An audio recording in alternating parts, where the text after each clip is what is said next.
I just know there's one lucky man out there who bet over 2.5 red cards on this match, and you were one lucky guy. All I'm going to say is you were very fortunate because that red card was so soft. Yes, Zwane did give Alvarado a little slap, but at the end of the day, the Mexican forward backs into him. I'd even have a bit of sympathy if the referee gave the red on his own accord, but it was VAR and they shouldn't be intervening with that. We're in for a long tournament if they're coming in with decisions like this. Anyway, going into this game, we all kind of knew that Mexico were going to do their thing. You know, they're the host nation at the end of the day. It's basically a home game, and South Africa, let's be real, they're not really renowned for playing football, at least not to a good standard. However, absolutely nothing could have prepared me for what this absolute nuke of a game entailed. Personally, I think the most shocking part is how none of the teams necessarily turned up to the big occasion. It was like the battle of who was worse, and none of them were capitalising on the other team's mistakes. The closest thing I can compare this game to is a game of pinball in the arcade, because I am not going to lie,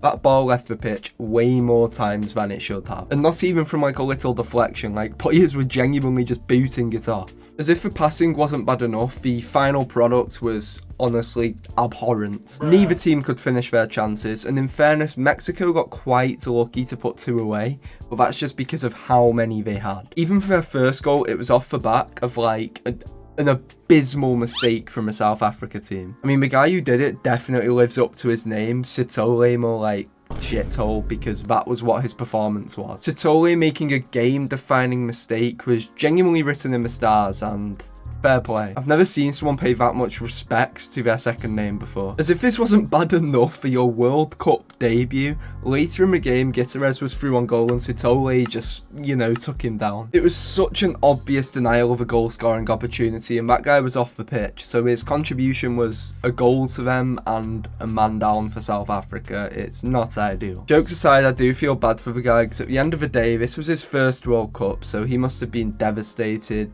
because the excitement must have been unreal. I can't imagine how his family feels, because they must have gone to support him, seen him from day one, and then that happens on a big day, which is, it's just not what you want, really. Even though it didn't go to plan, though, at least he got, the honour to step onto the pitch, because there's quite a lot of people who didn't get the honour to go to the World Cup. All I'm going to say is that this tournament is proving to be ruthless, and it doesn't look like stopping. The last red card of this absolutely chaotic game went to Montes of Mexico, and I'm not going to lie, that was deserving. He literally clarted the last man when you're 2-0 up in the 90+ second minutes. It was silly, and I can't get behind it. He should have been sent off, quite frankly. South Africa have the equivalent goal threat of prime Anthony at Manchester United, and to be honest, I don't see them getting any further than they did in 2010. So, fouling them was not worth stopping them having a shot, because it probably would have went out anyway. I feel like I need a whole segment for Quiñeros after that game, because he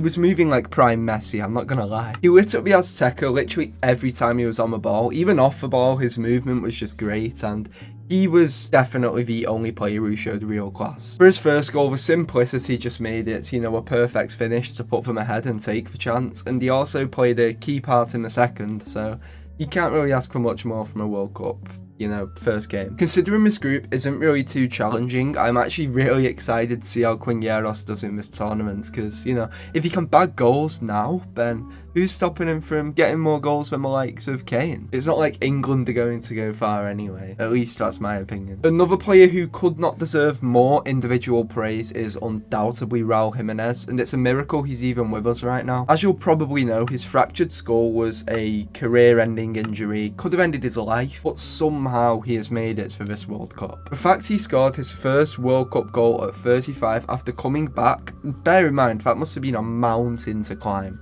is honestly a beautiful roundup, and I wish him the best for the rest of the tournament. Other than the one he netted, Jimenez did have quite a few more chances, but surprisingly Williams stopped him. I do just want to say though, he had a terrible performance. Not only did Williams choose the wrong pass that led to the first goal, but I haven't seen distribution like his since watching Onana at United. And all of you Premier League fans out there will know that was something else. Yeah, I might be stretching it there. Williams, you're not as bad as Onana, but it wasn't the ideal game. I do understand that the Azteca is going to make the players prone to making mistakes, but I feel like Williams did a little bit too much and was very fortunate to not have put 4 past him. But I will say it was the rest of the South Africa team as well. It was just a very messy, mistake-prone display from them. If Mexico really had anything more about them, they would have put 4, 5, 6 past this South Africa team, because the gap in quality was genuinely huge. Going into the rest of the tournament, and especially the knockouts, which it is looking like they're going to get to,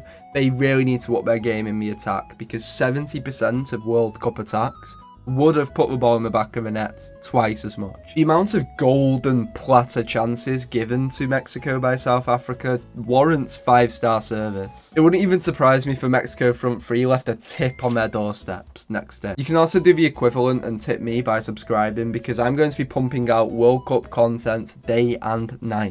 One weird thing I noticed during the drinks break is just how quickly the atmosphere plummeted. It's like the small little pause just gave fans an excuse to relax. And yes, the players need a drink, but it's just a bit of an observation I made. It is potentially the atmosphere that let Mexico down. Don't get me wrong, in the first 25 and probably the last 25, it was fabulous, but there was that little bit in the middle where I think the Azteca didn't seem as prominent, but I do understand the TV isn't the bigger picture. Regardless though, they did get 3 points, so I bet everyone in Mexico will be on a heavy hangover this morning. Luckily I'm fresh as ever, because personally I didn't stay up till 5 AM to watch South Korea vs Czech Republic. Oh, it was 2-1. Guys, I'm trying.